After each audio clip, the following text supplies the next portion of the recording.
ಕೇವಲ 5 ನಿಮಿಷದಲ್ಲಿ ಟೊಮೊಟೊ ಚಟ್ನಿ ಹೇಗೆ ಮಾಡೋದು ಅಂತ ನೋಡೋಣ ಬನ್ನಿ. ಇದು ದೋಸೆ ಮತ್ತು ಇಡ್ಲಿ, ರೈಸು ಯಾವುದಕ್ಕೆ ಬೇಕಾದರೂ ಹಾಕೊಂಡು ತಿನ್ಬೋದು, ಅಷ್ಟು ಚೆನ್ನಾಗಿರುತ್ತೆ. ಇವಾಗ ಮಾಡೋದು ಹೇಗೆ ಅಂತ ನೋಡೋಣ ಬನ್ನಿ. ಫಸ್ಟು ಮೀಡಿಯಮ್ ಸೈಜು 3 ಟೊಮೊಟೊ, 2 ಈರುಳ್ಳಿ, 7ರಿಂದ 8 ಹಸಿರುಮೆಣ್ಸಿನ್ಕಾಯಿ ಮತ್ತು ಬೆಳ್ಳುಳ್ಳಿ, ಮತ್ತು 1 ಟೇಬಲ್ ಸ್ಪೂನು ಕಾಳುಮೆಣಸು ಮತ್ತು 1 ಟೇಬಲ್ ಸ್ಪೂನು ಜೀರಿಗೆ, ಒಂದು ಅರ್ಧ ಇಂಚಷ್ಟು ಶುಂಠಿ. ಒಂದು ಬಾಣಲಿಗೆ ಸ್ವಲ್ಪ ಒಂದು 50 ml ಅಷ್ಟು ಎಣ್ಣೆ ಹಾಕ್ಕೊಂಡು ಬೆಳ್ಳುಳ್ಳಿ ಮತ್ತು ಸ್ವಲ್ಪ ಶುಂಠಿ ಹಾಕ್ಕೊಂಡು ಅದ್ರ ಮೇಲೆ ಸ್ವಲ್ಪ ಹಸಿರು ಮೆಣಸಿನ್ಕಾಯಿ ಹಾಕಿ ಸ್ವಲ್ಪ ಅದು ಫ್ರೈ ಆಗಬೇಕು. ಆಮೇಲೆ ಹೆಚ್ಚಿರುವಂಥ ಈರುಳ್ಳಿನ ಸೇರಿಸ್ಕೊಳ್ಳಿ.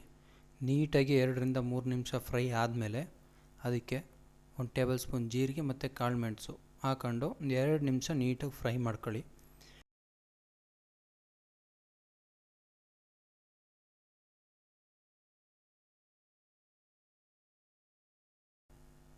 ಆಮೇಲೆ ಹೆಚ್ಚಿರುವಂಥ ಟೊಮೊಟೊ ಹಣ್ಣನ್ನ ಸೇರಿಸ್ಕೊಂಡು ನೀಟಾಗಿ ಫ್ರೈ ಮಾಡ್ಕೊಳ್ಳಿ. ನಿಮಗೇನಾದರೂ ಹುಳಿ ಸಾಕಾಗಲ್ಲ, ಟೊಮೊಟೊ ಹಣ್ಣು ಹುಳಿ ಸಾಕಾಗಲ್ಲ ಅಂದರೆ ಒಂದು ಸ್ವಲ್ಪ ಹುಣಸೆ ಹಣ್ಣು ಹಾಕೋಬೋದು, ಬೇಕು ಅಂದರೆ. ಆಪ್ಷನಲ್ ಅದು, ಬೇಕು ಅಂದರೆ ಹುಣಸೆ ಹಣ್ಣು ಹಾಕೊಬೋದು. ನೀಟಾಗಿ ಟೊಮೊಟೊ ಹಣ್ಣು ನೀಟಾಗಿ ಫ್ರೈ ಆಗೋಂಟ ಫ್ರೈ ಮಾಡಿಕೊಂಡು ಅದಕ್ಕೆ ಸ್ವಲ್ಪ ಕೊತ್ತಂಬರಿ ಸೊಪ್ಪು ಮತ್ತು ರುಚಿಗೆ ಎಷ್ಟು ಬೇಕು ಅಷ್ಟು ಉಪ್ಪು ಹಾಕ್ಕೊಂಡು ಒಲೆನ ಒಂದು ನಿಮಿಷ ಫ್ರೈ ಮಾಡಿ ಮತ್ತು ಒಲೆನ ಆಫ್ ಮಾಡಿ ತಣ್ಣಗಾಗಕ್ಕೆ ಬಿಡಿ. ತಣ್ಣಗಾದ್ಮೇಲೆ ಮಿಕ್ಸಿ ಜಾರ್ಗೆ ಹಾಕಿ ನೀಟಾಗಿ ಸ್ವಲ್ಪ ತರಿ ಇದ್ದಂಗೆ ರುಬ್ಕೊಬೇಕು.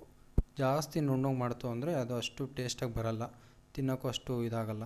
ಸ್ವಲ್ಪ ತರಿಯಾಗಿ ರುಬ್ಕೊಂಡ್ರೆ ತಿನ್ನೋಕ್ಕೂ ಚೆನ್ನಾಗಿರುತ್ತೆ. ರುಬ್ಬಿದ್ದನ್ನು ಒಂದು ಬೌಲ್ಗೆ ಹಾಕ್ಕೊಂಡು ಸ್ವಲ್ಪ ಸಾಸಿವೆ ಮತ್ತು ಕರಿಬೇವೆಲೆ ಒಗ್ಗರಣೆ ಕೊಟ್ಟರೆ ಸಖತ್ತಾಗಿರೋ ಟೊಮೊಟೊ ಚಟ್ನಿ ರೆಡಿ. ನೋಡಿ, ಇವಾಗ ನೀವು ಅನ್ನಕ್ಕಾದರೂ ಹಾಕೊಂಡು ತಿನ್ಬೋದು, ದೋಸೆ, ಇಡ್ಲಿ ಏನಕ್ಕಾದರೂ ಹಾಕೊಂಡು ತಿನ್ಬೋದು. ಏನಕ್ಕೆ ಹಾಕೊಂಡು ತಿಂದ್ರೂ ರುಚಿ ಮಾತ್ರ ಸಖತ್ತಾಗಿರುತ್ತೆ. ಮನೇಲಿ ಒಮ್ಮೆ ಟ್ರೈ ಮಾಡಿ.